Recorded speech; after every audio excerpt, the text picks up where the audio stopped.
Welcome to the 48th Annual Symposium on the American Indian. This session is titled Tingle, a storytelling visionary of Choctaw culture with Nikolle Dixon, who is Choctaw. As you probably know, this session is one of many that are included in this year's virtual agenda. Please do take time to visit our website at nsuok.edu/symposium for more details regarding the agenda. All sessions will be recorded and made available in the coming weeks.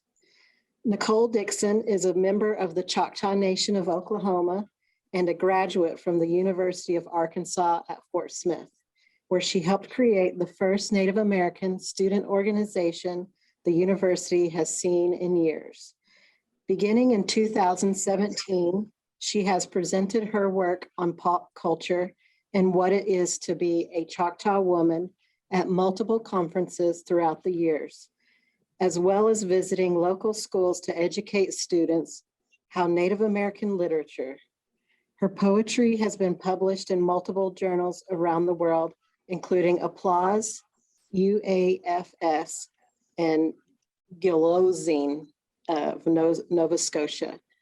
And my name is Ashley Carter. I am a graduate student here at Northeastern State University, studying in the Masters of Science in Leadership program. Thank you.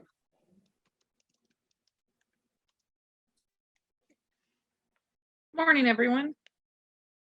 So Tingle is one of the main reasons that I wanted to become a writer, because of how he did everything for bringing acknowledgement to Choctaw culture.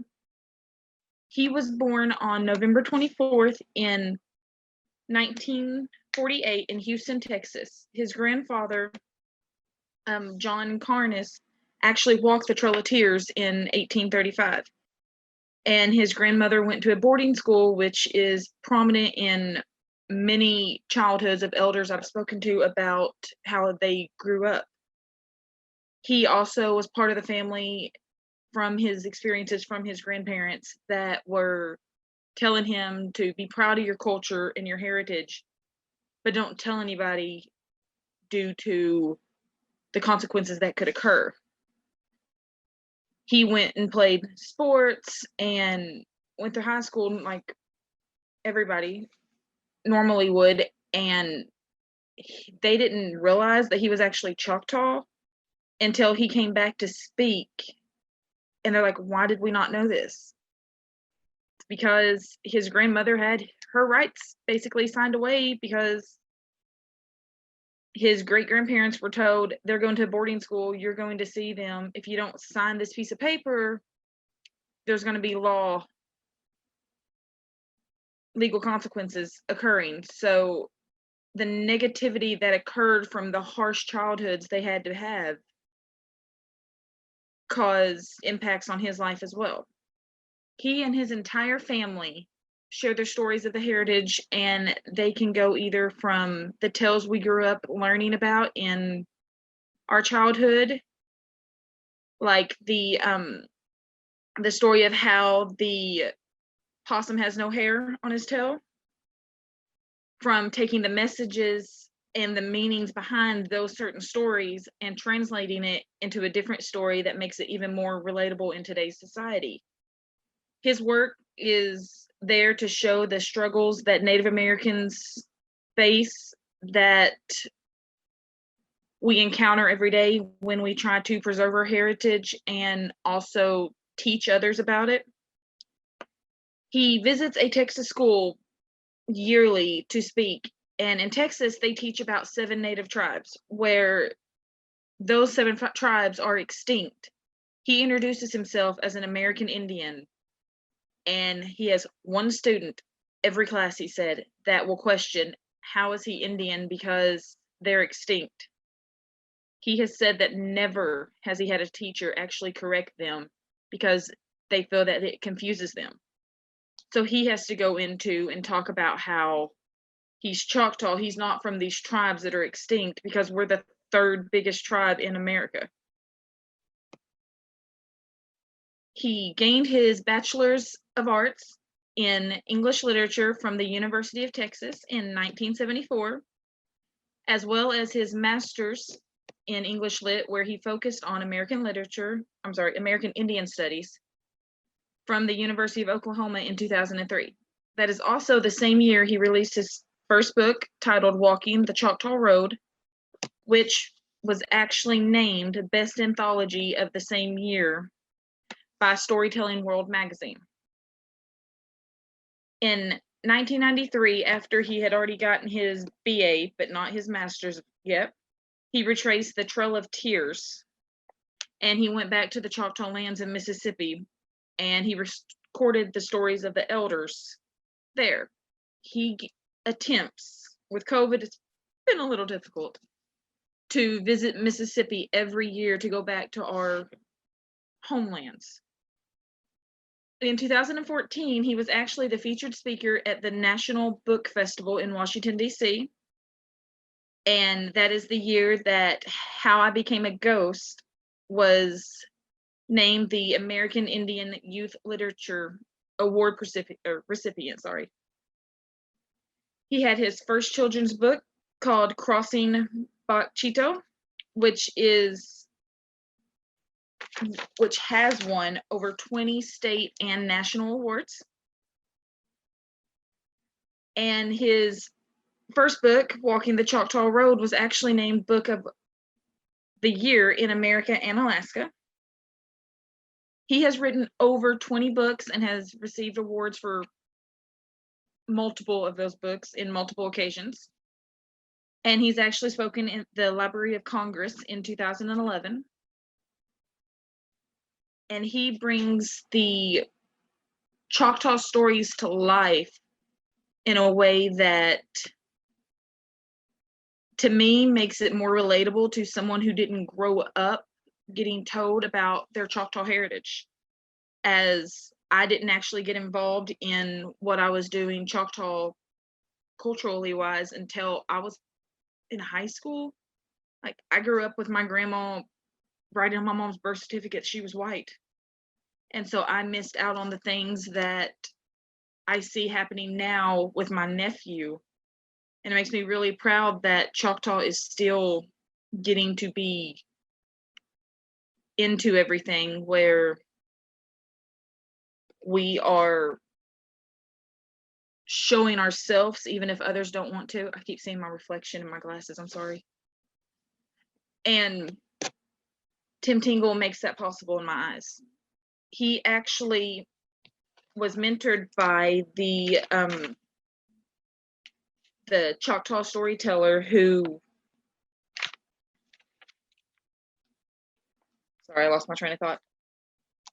Charlie Jones, who was the tribal official storyteller for half a century.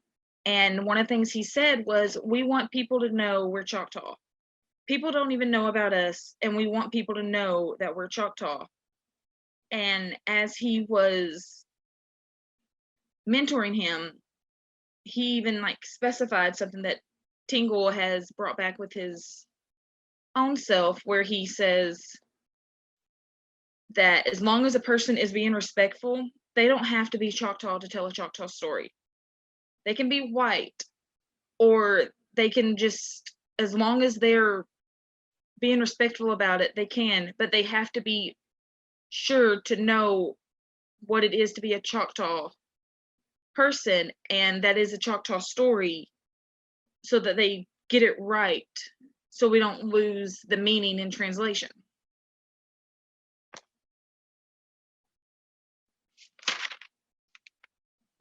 He has done 8 tours for the Department of Defense, where he has went to military bases in Germany and spoke to the children of military bases, or military members, I'm so sorry. He actually got his start as public speaking after the former governor, Ann Richard from Texas, came through. Him and his and Doc Moore's company, where they made jams, preserves, and jellies. And she invited him to speak at programs and give speeches at meetings where he would show people what it was like to build a business. And he would hand out papers and statistics. And he found that people would actually stop when he would start speaking about his life and telling that narrative. And he discovered that there was a power in storytelling, which caused him to go to the storytelling festival in Denton, Texas. And that is the first time he felt he was part of the storytelling community. So he and Greg Rogers, who is also Choctaw, created the Choctaw Storytelling Festival, where they brought as many elders together as possible to record their stories. They would sit them down at tables, and each table would have like a specific theme, like the Trail of Tears or boarding schools or even just cooking. And they would have one person there that was assigned to just listen. They would ask a general question and have 2 tape recorders out and make sure the coffee cups were filled. And they would just listen as people spoke, because that's how our stories go. That's how our heritage is passed by. And the way he did that was different than any storytelling festival I have ever been part of or seen or even heard about. And I thought, when I first heard about that, I was like, okay, this man doesn't just want to write or tell stories. He wants to make sure our heritage survives the coming years, and he wants to make sure our elders are respected and that their trials are told about in their lives, whether they thought they were important or not. But that way, because an elder is, the way I see it in our tribe, is our elders are our most important aspect of this tribe. They are the reasons that we have what we have, from the work they've done, from the situations they had to grow up into, from the boarding schools to the obvious racism. Whereas we, as a generation and a society now, are speaking out more about the negativity we see based on race and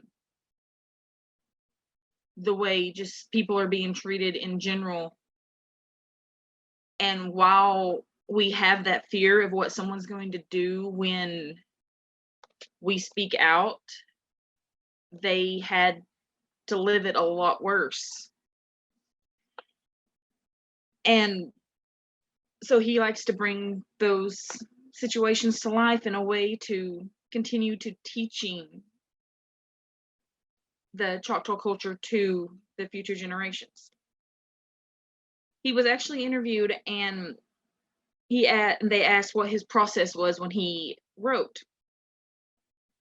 And he said first he goes into a memory, something where his father was an alcoholic, and instead of trying to change what happened with that, he actually took it and brought it in to be a lesson. He said if his father would have quit drinking and had not been an alcoholic, he wouldn't have the stories that he had at that point, where he prefers to write about memories based on either himself's, other Choctaws, or he even branches out to other tribes, whereas he'll always give permission for someone to tell his stories. Out of respect, he will not give them to tell the stories of a Cherokee or a Creek, because it's not his actual stories to give permission about telling. Second thing he does when he's writing is trying to visit the place. It is important because he wants to be able to accurately portray the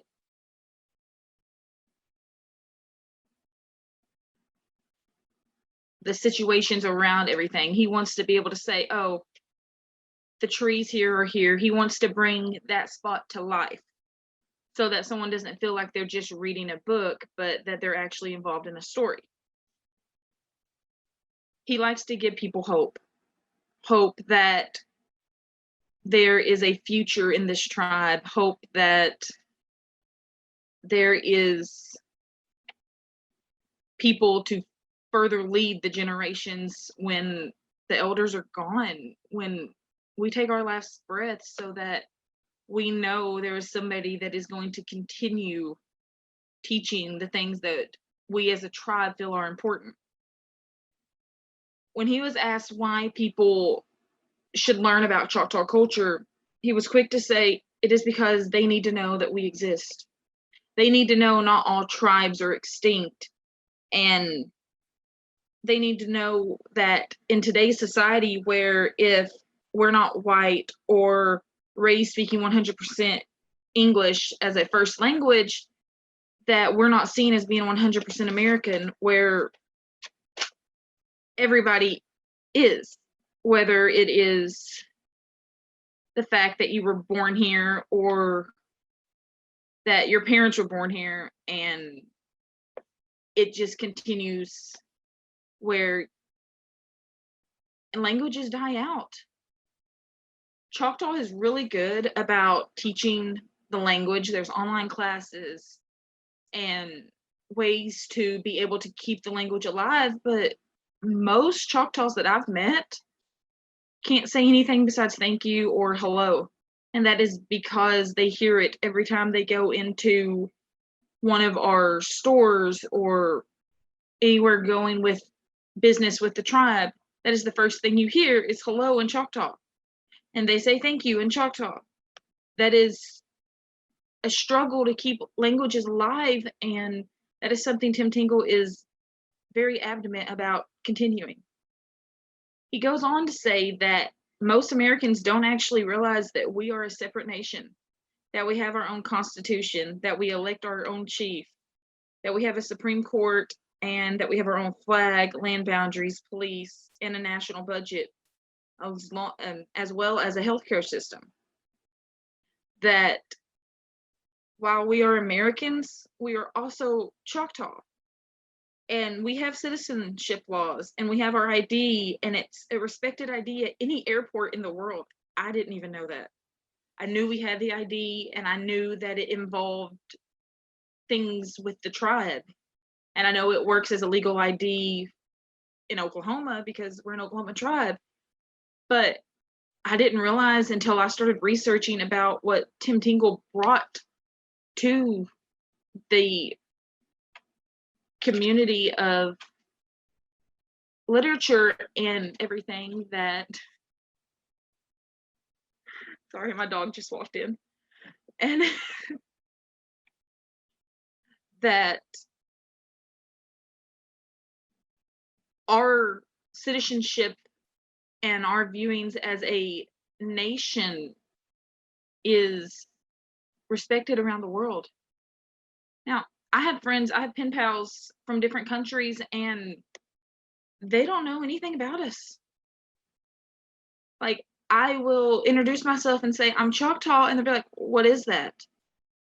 And it's like, okay, so this is exactly what Tim Tingle is trying to do, is to keep our heritage alive in ways that isn't possible without the education and the literature that he provides.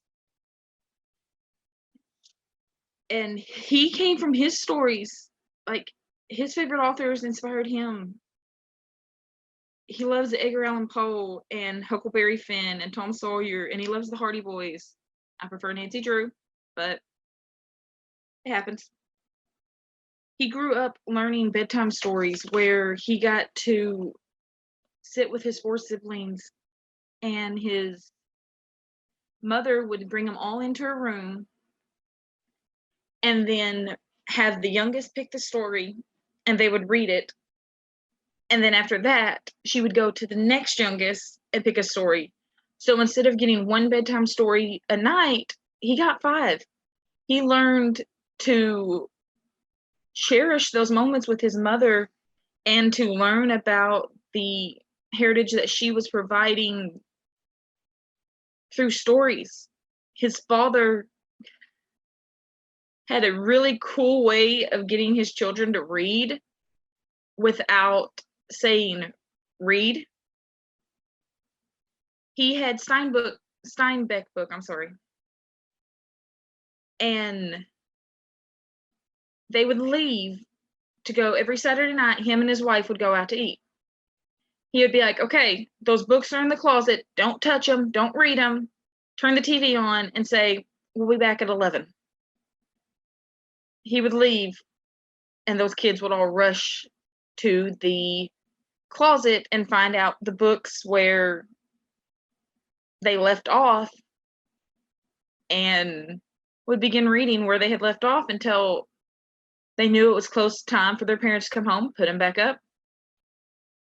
One of his brothers actually said, let's take a red crayon and mark all the bad words so that they could have less time of not looking for things. They thought they were being really sneaky and that his father never knew until he was outside gardening with his father and he quoted Of Mice and Men, and Tingle replied back without hesitation, and he realized he had been caught and tricked, which to me is something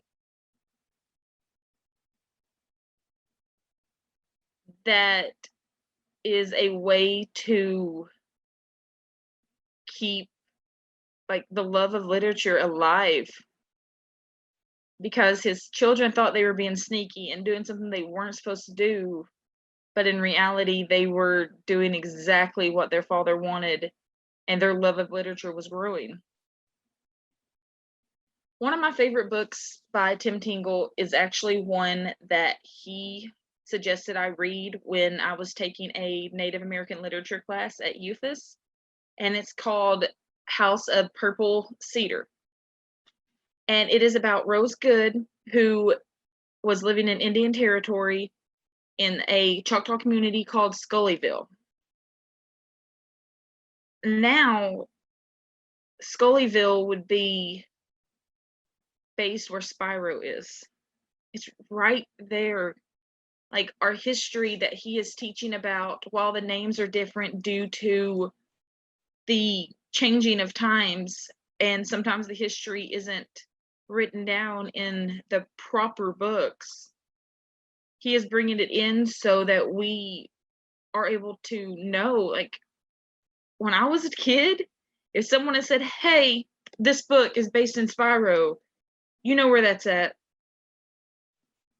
I would want to read it.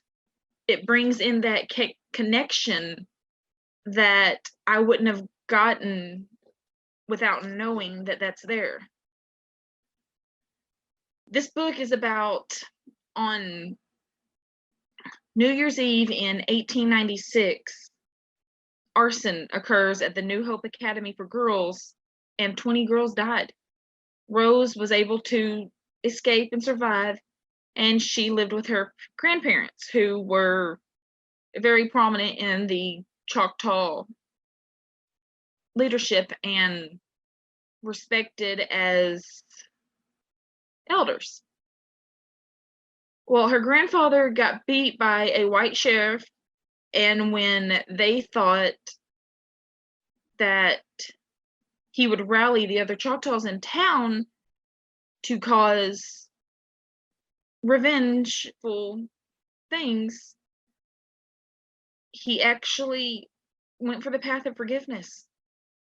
And so the book is filled of like where people are crossing the line of good and evil and mystery and realism, and it teaches the deep wisdom that we don't get in a lot of books. That's also similar to the way we are taught tales as a child. And it also brings in Choctaw humor, and it's just, in a way, that was the first book that made me really realize that I could make a difference as a Choctaw writer. And Tim Tingle has faced difficulties. He has faced allegations based on behavior, as it seems a lot of writers are being called out upon.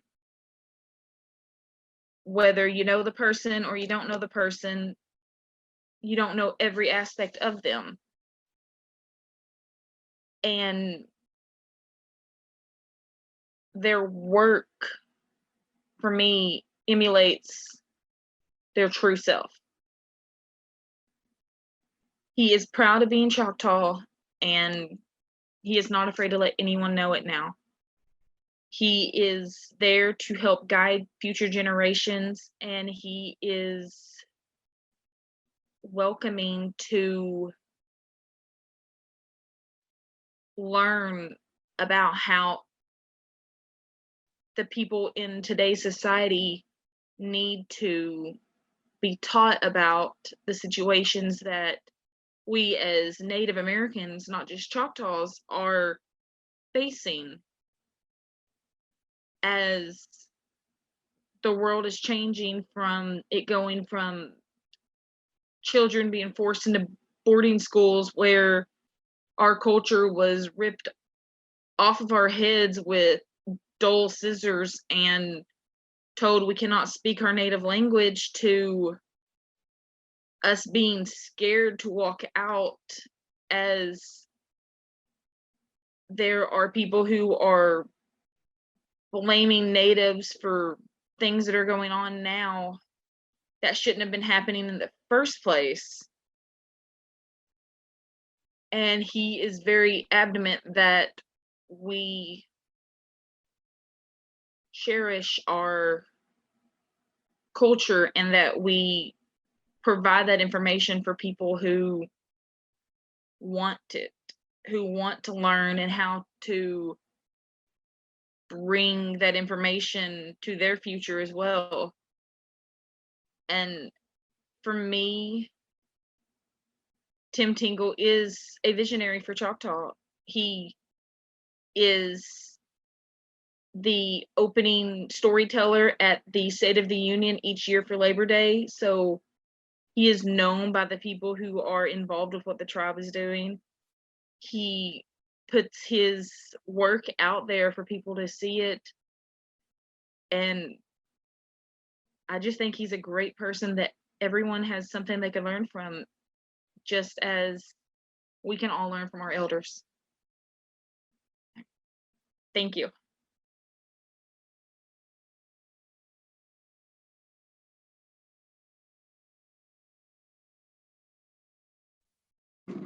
Thank you, Nikolle. I don't know if you know this, but Tim Tingle was a keynote speaker at Symposium a few years back. And I would agree that he is a phenomenal storyteller. And you brought up a lot of great points, things that are impacting and continue to impact our tribal nations and communities. You know, you talked about the boarding school experience and how that's impacted our ability to preserve our culture and languages, and some of the efforts that are going on in that area. And you also mentioned tribal sovereignty and this concept of dual citizenship, which I think is also important. And so I don't see any questions in the chat.